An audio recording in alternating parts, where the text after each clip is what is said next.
Hi guys, it's Shannon coming to you from my backyard. I hope you can hear me, and I am hoping to not have to edit this at all. So I should apologize in advance if any weird wildlife happens by or loud cars or anything like that. So sorry in advance. So excuse me. Yep, still have the cough. I have a buddy here on YouTube, Jessie. She goes by Little Crunchy, and she made a video a while ago about how much she hates small talk, which I thought was really interesting.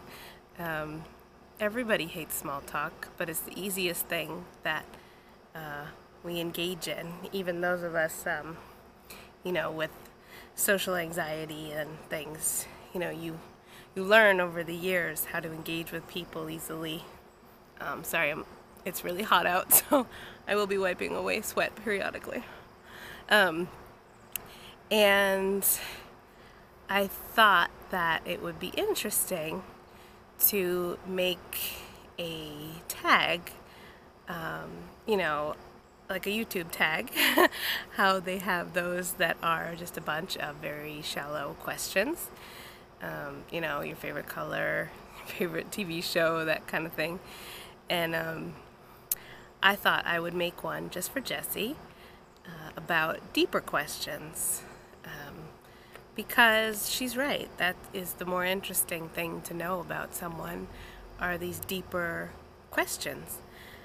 So, a while ago, after watching her video, I started working on this, and I did write a list of deeper questions. And now I thought that the more interesting part about this was that people could do it kind of off the cuff and not have time to really think about these answers. I feel like maybe it'll come from a more instinctual place.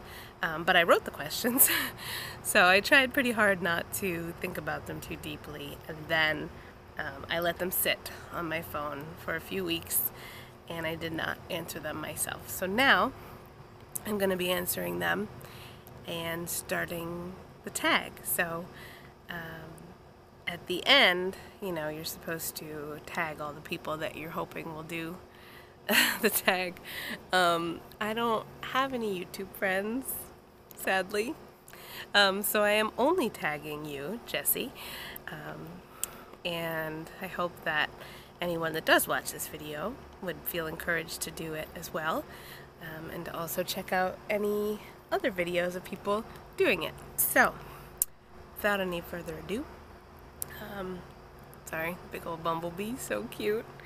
I need to find the list on my phone, and I will get to answering. I hope this is not super long. I also kind of hope it is, because I feel like I like when people answer these types of questions and take their sweet time with that.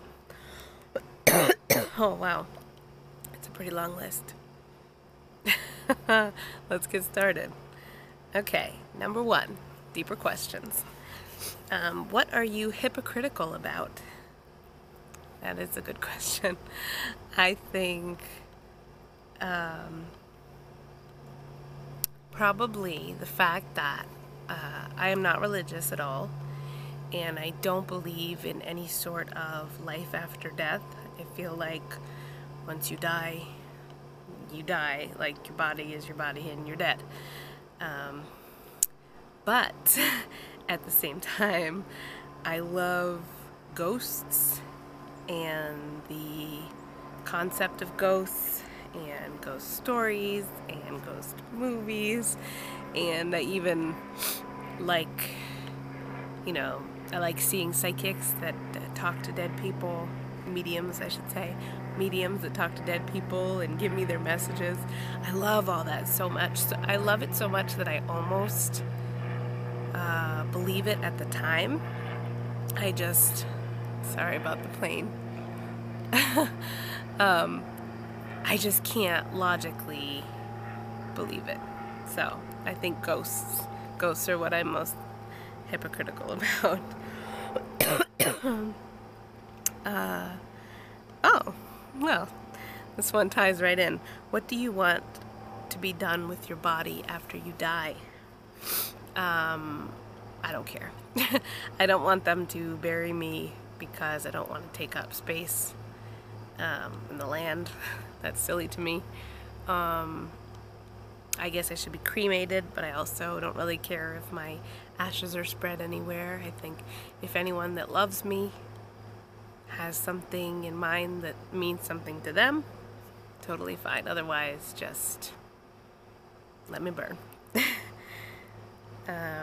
What was the happiest moment in your life? Ooh. That's hard. I know that the canned responses for most people would be, when their children were born or their wedding day. I have had neither of those things, so those would not be mine. Happiest moment in my life. I would say, and he'll kill me that I'm going to tell this story, but when I first met Joel, of course, he lived in Ohio, excuse me, and I'm in Massachusetts, and he came out to visit, to meet me, essentially.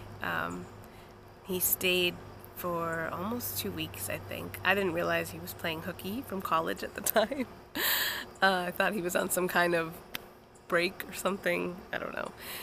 Anyway, we stayed together, and it was awesome. And the night before his flight home, we were in a hotel room, and he sat on the edge of the bed, and he started crying. And I felt so bad, and I didn't know, what was wrong. And I'll have you know that he has never, even when his grandfather died, he has never cried since that day, or that I have seen him cry since that day. So I didn't even know then how big of a deal it was, but he just said he was crying, and he said, I just don't want to leave you. I don't want to leave. And, I felt so bad for him and sad that he had to leave, and sad for me that he had to leave. But I remember feeling like so happy in that moment that anybody felt that way about me. So that was my happiest moment. What movie changed your life or perspective? I feel like a lot of movies, I love movies. I feel like a lot of movies, excuse me, a lot of movies, kind of changed and shifted my my preferences in movies, and really showed me cool new artistic things. Kind of opened up my mind that way. But in terms of changing my life, I actually would say Rocky Horror Picture Show, because I watched it, when I was 14, and watched it with my friends who were so into it, and it just changed a lot about that time for me and for us as a group of friends. We got into the cult following of it, and we'd dress up and sing along, and it just sort of opened everybody up to this weirdness that we all were ready for, and we all wanted to share. And so I'll always have a soft spot for Frankenfurter. What's next? What song or album gives you goosebumps every time? This one's hard for me too, because I could write literally a list of 50 albums or 200 songs that give me goosebumps every time. Excuse me. But right off the bat, I guess I would say Dark Side of the Moon by Pink Floyd, because that's just one that you can just sit in the middle of a dark room and do nothing but just be enveloped by the music.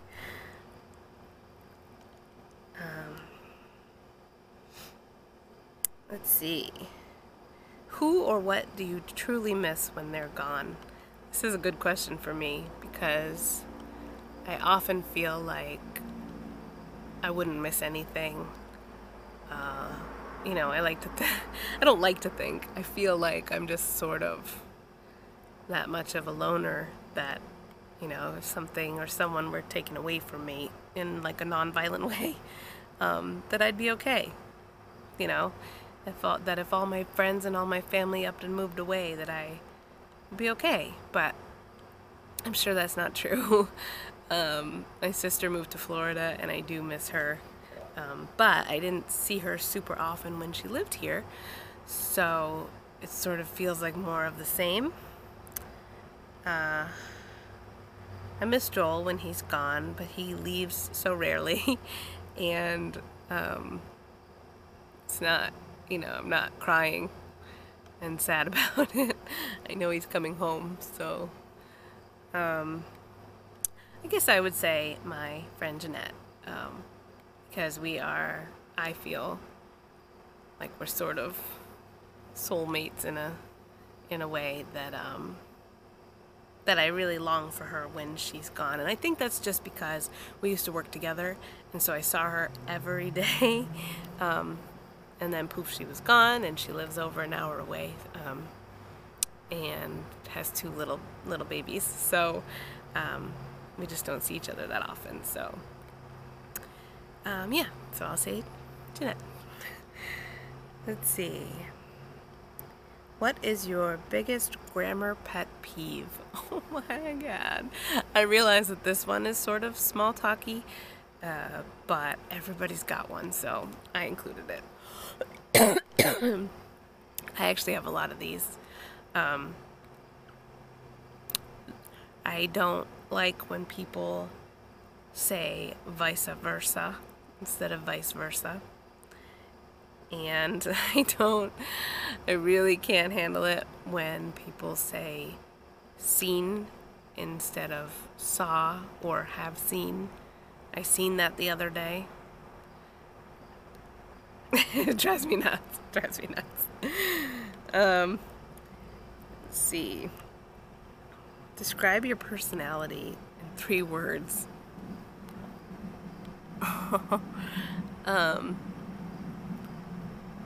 Boring.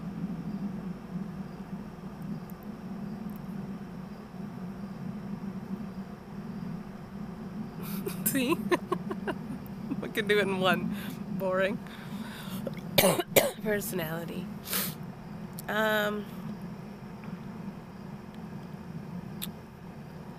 See, this one's weird. I was going to say dark, but I don't feel like I come across dark.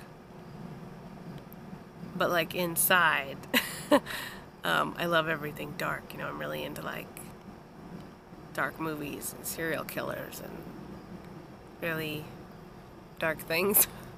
But I don't feel like if you met me and you had a genuine conversation with me that you would leave being like, ooh, she's boring and dark, But I guess I'm gonna struggle to think of other ones, so macabre, I guess I should say.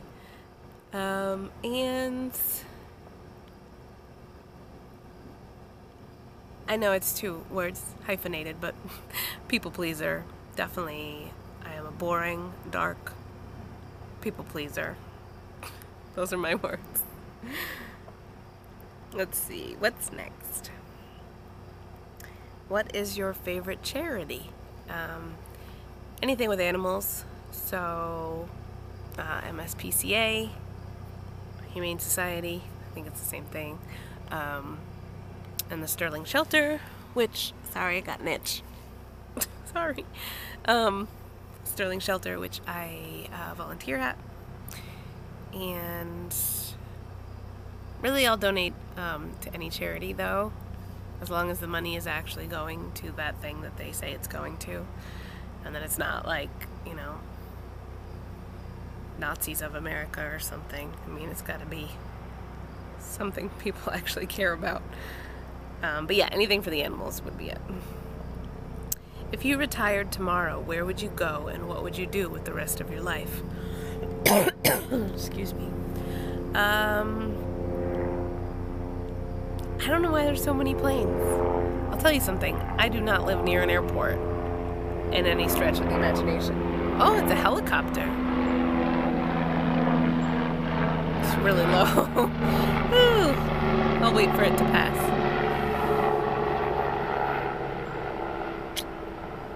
Sorry. Again, not editing.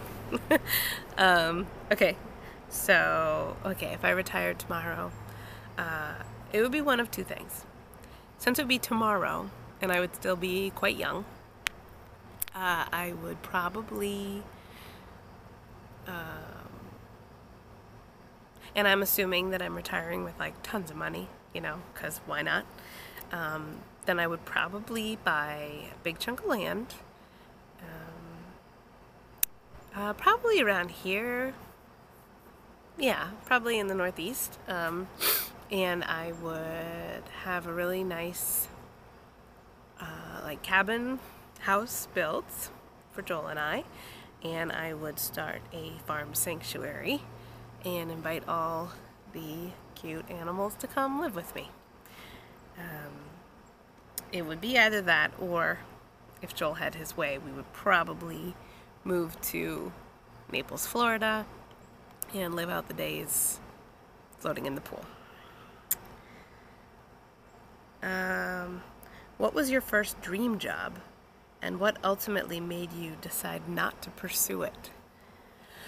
I really, like my whole life, really wanted to be a fashion designer, and I was on track to becoming a fashion designer. I took every course I could take, and I was constantly drawing and trying to learn to sew. I really suck at sewing. But around age 14, 15, which is weird because it's when I was actually like the most into it, the most into designing clothes, is when it kind of dawned on me that if I wanted to pursue that for a career, I would have to move to a city. I would have to live in a city, and I hate the city. I hate everything about the city, and I knew that I just couldn't do it. I couldn't work with so many people on such a wide scale, and I didn't want to live in the city. And that's why I didn't pursue it.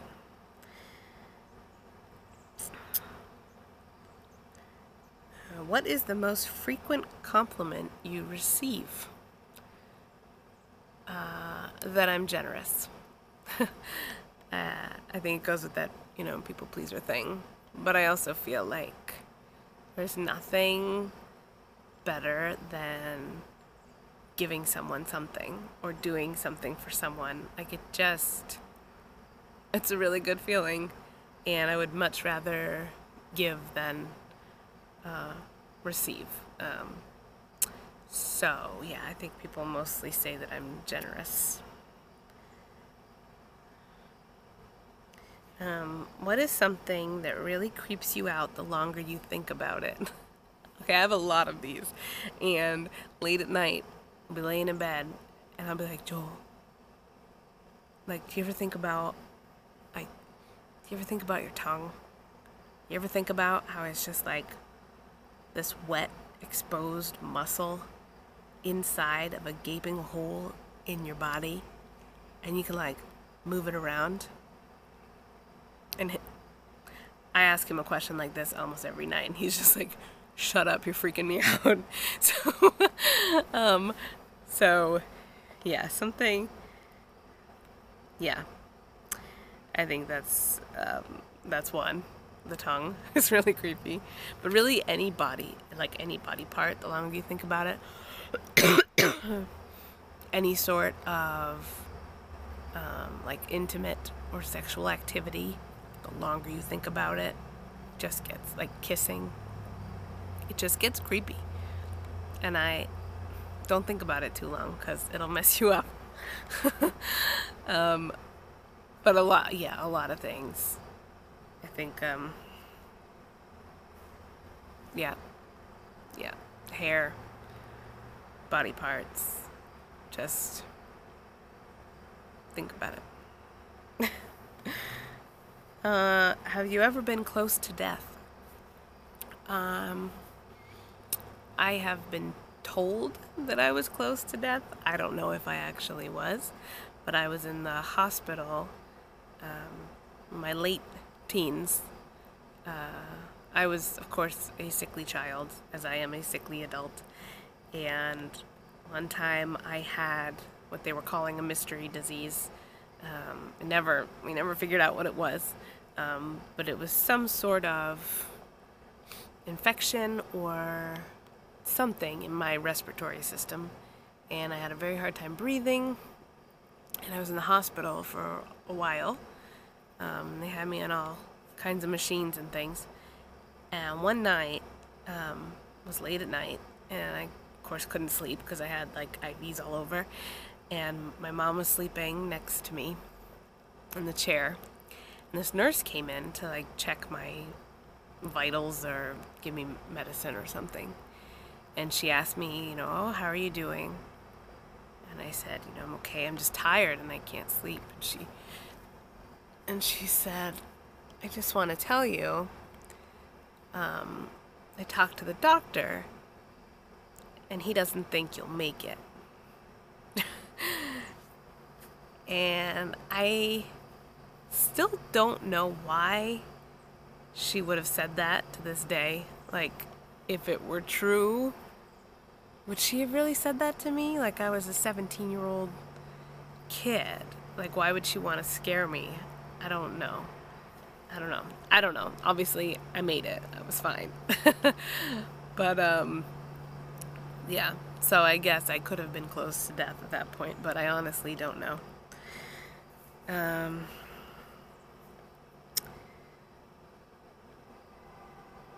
Let's see. Oh, there was a follow-up question to that, which was, how did it change you? So being close to death, how did that change you? I'm not sure it did. Excuse me, being kind of a sickly kid, but also having a very sick parent,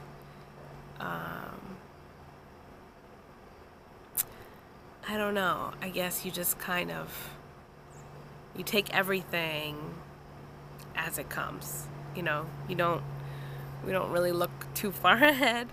Like if my mom has a major surgery, no one's sitting around worrying about if she doesn't make it through, because there's nothing we can do about it. We just assume that she will, and then she does, and then it's on to the next thing, So I think once I wasn't dying, I just started to feel better and better, and then I went back to school, and then that was it. Let's see. What do you consider your biggest flaw?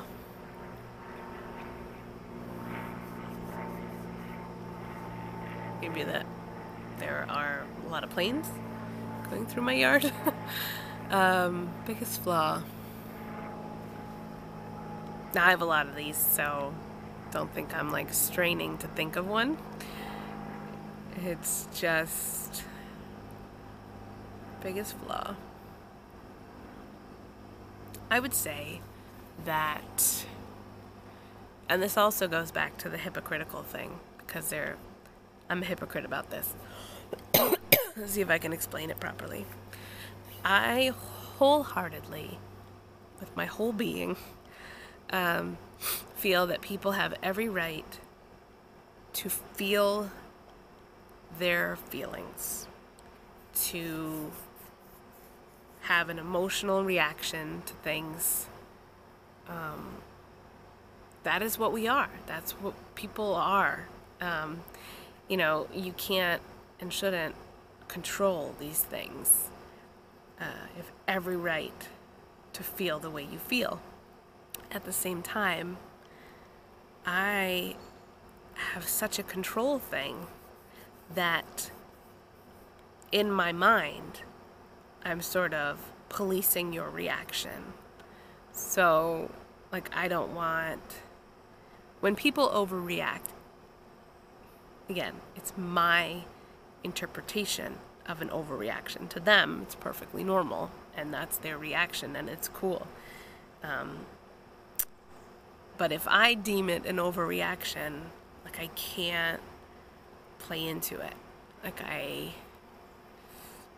don't know how to explain it. It's that I find myself wanting to control other people's reactions to things because I find it uncomfortable. Like, I am very uncomfortable if someone gets mad about something or is super negative about something or is even so excited about something. Like, I wish I could think of an example, but this happens to me so often that I just, I don't know if I just really am that even keel, that I want everyone else to be on this same wavelength as me. Like, why are you getting so upset about this? I'm not upset about this sort of feeling. Or if it really just makes me so uncomfortable that they're getting agitated about something that I don't deem important. Even though I feel like they have every right to feel this way. I think that's a big flaw of mine. I wish that I could just let people be, just let people have the reactions that they have, and find a way for me to validate that for them without getting all agitated myself, because I feel like that's what people want and I can't give that to them. I can't. When someone's upset because the traffic was bad that morning, I'm just kind of like, yeah, okay. In my head I'm like, it's just traffic. What's the big deal? But what they want is for me to say, oh my God, I know, right? Like, oh, it's so bad. I'm so sorry you had to deal with that. But I feel like they're overreacting, so I don't play into it. So that's my flaw, is trying to police other people's emotions with my own reactions. I hope that made sense. I feel like there's no way I'm the only one that does that or feels that way, so hopefully someone else feels that way. What are you most impatient with? Little things, for sure. I am... Okay, two things. One, when things get tangled, such as necklaces, or chains, or ropes, or anything that can get finely tangled. I feel like I am a very patient person. I'm very patient with things like driving and waiting rooms and grocery store lines, like, no problem. But things like that, untangling necklaces, like, I'll just do that thing where I'm like, just like shaking it as if it's gonna help, and it just makes it worse. And then I'll just start brute force pulling it apart, and I have to stop, and I'm like, no, I actually want to save this necklace. I'm gonna do this. And then I end up bringing it to Joel and just saying, untie this, please. I can't. And the second thing is the dogs barking. It just grates on my soul, and I love dogs. I love dogs more than I love any humans. But man, when they bark and when they won't stop barking, it's like the only time I'm like, shut up. Like, I get so mad. And I don't see the problem. Like, they're really not bothering anybody but me, but can't handle it. I think we're down to the last question. If you could know just one thing, what would it be? This is easy. I want to know how the world ends. I just want to know how the world ends. That's it. Sorry that my camera cut off. I guess I've been talking too long. So the answer to the last question was, I want to know how the world ends. I want to go forward in time until the moment right before it happens, and I want to know. Like, is it an epic ice age? Takes us all out? Is it a meteor? Is it like, is it like a terrible virus that kills everybody? Do dinosaurs come back and eat everybody? The corgis take over the world? I mean, I just want to know. Aliens? Aliens come down and just wipe us out? I just want to know. And I'd be happy to die right after with everybody else, as long as I'm just like, yes, this is it. This is how it happens. So I hope you enjoyed these deeper questions with me, and I hope that maybe you will do them as well. I have typed up all the questions in the description, and I think there may have been a couple that I skipped over, and if there are, I'll put those in there too. So I look forward to hearing your answers.